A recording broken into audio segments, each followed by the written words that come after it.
All right, folks. Want to welcome you to our modern civil rights unit.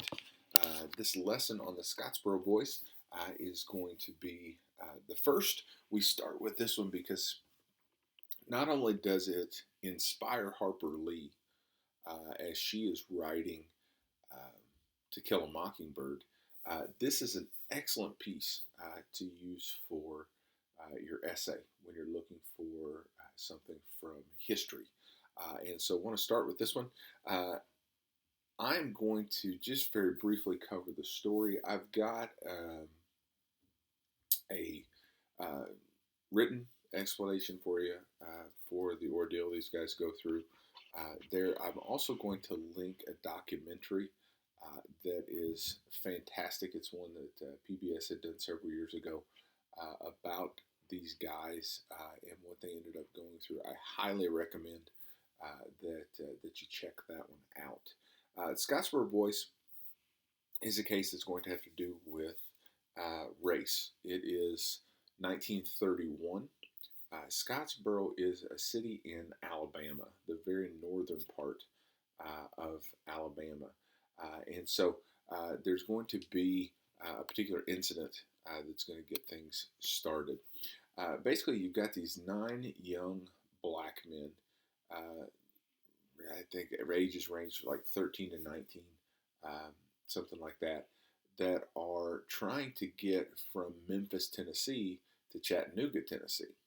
Those of you that know your geography know that Alabama is a little south of Tennessee. But to get from Chattanooga to Memphis, the train dipped down into Alabama there for several miles. If you're familiar with the modern city of Huntsville, which is maybe 30 miles or so into Alabama. This is pretty close to where this one is at. But these guys are hoboing.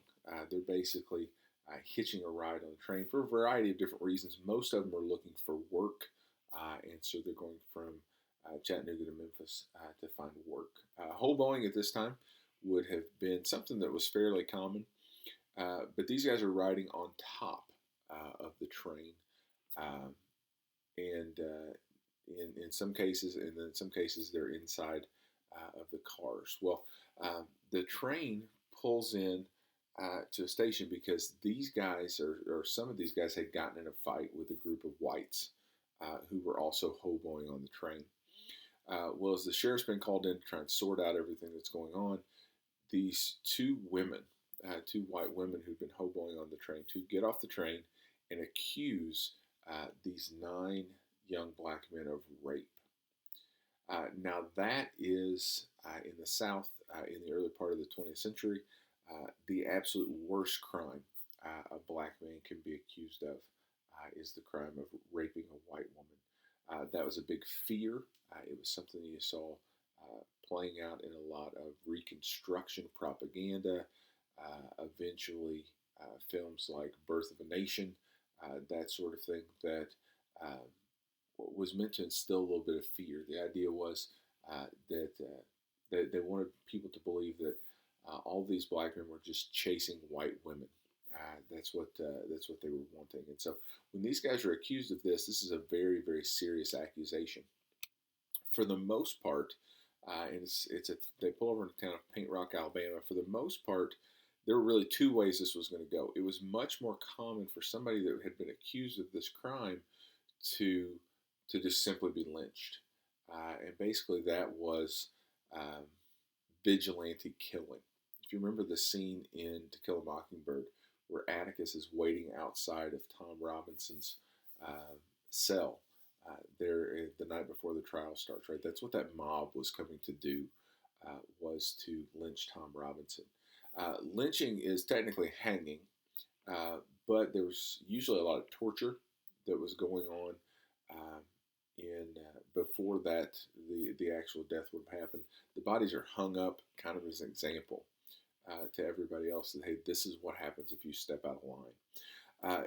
These guys are fortunate in that the sheriff in Paint Rock basically said we're not going to do that, and basically told the people that you're going to have to come through me if you think you're going to get to them. And so he says, no, we're not going to do this. We're going to make sure that these guys get a trial. The next picture I've got here for you, Ruby Bates and Victoria Price. These are the two girls who are accusing the Scottsboro Boys of rape. Now, if you take a look, um, these girls had had a rough life. Um, at least one of them, Victoria Price, had at different times in life been arrested for prostitution. Uh, these were not respectable women. This would not have been somebody you're going to bring home to mama.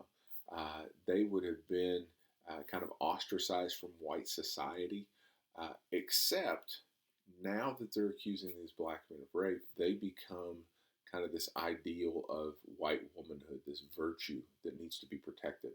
And so they kind of go almost from this idea of white trash that most respectable people wouldn't have been hanging around with to these people that need to be defended. Now, that ought to remind you a little bit of uh, the Yule Girl in To Kill a Mockingbird.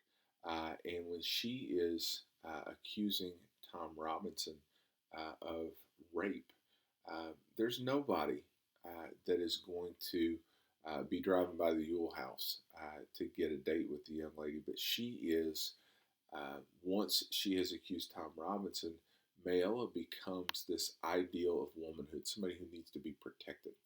Like I said, a lot of similarities between this real story and then what ends up happening. So the guys are put on trial, and it is a foregone conclusion. Uh, it is these guys are going to be found guilty. It's just simply a matter of what's going to happen to them. 8 of them are sentenced to death. They're sent to death row in Alabama. One of them, the youngest one, is 13. He is not sentenced to death, but he is sent into prison. These guys start to appeal, and there are a couple of things that they try to appeal about. The second appeal is the most famous. It's going to become a Supreme Court case that will eventually follow these guys and change the rules surrounding juries in the South.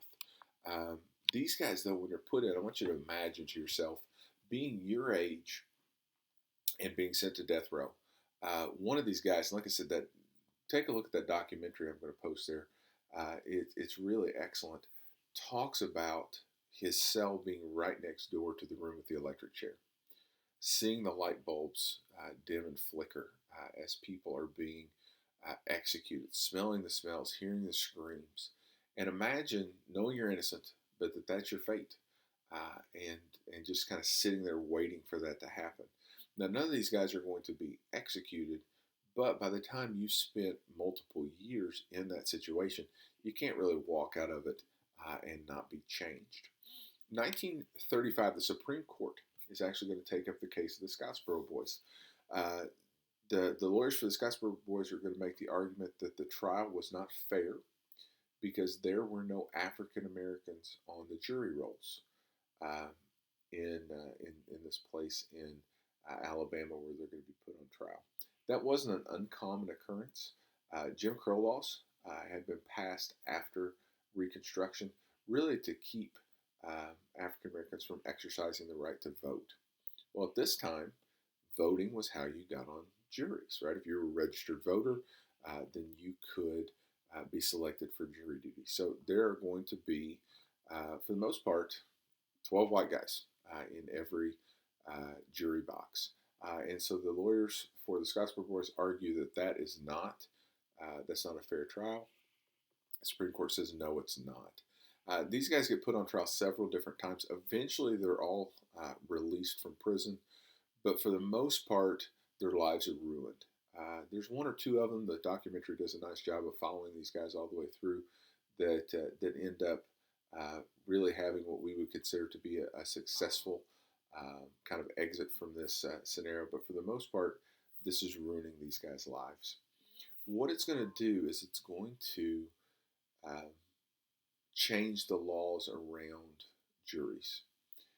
And so now the Supreme Court has said you've got to have a mixed jury pool, which is going to start to loosen up some of those voting requirements and things like that for folks in the South. like I said, I think you see a lot of parallels between this and the case that we've been looking at in To Kill a Mockingbird. I've got that explanation there for you. Just wanted to tell you the story a little bit. Like I said, read that explanation. Take a look at the documentary as well. I think that you'll learn quite a bit from that. But this is our first piece, and like I said, more a historical piece. I think, especially if you're using the court system, that you can definitely use as evidence for that essay.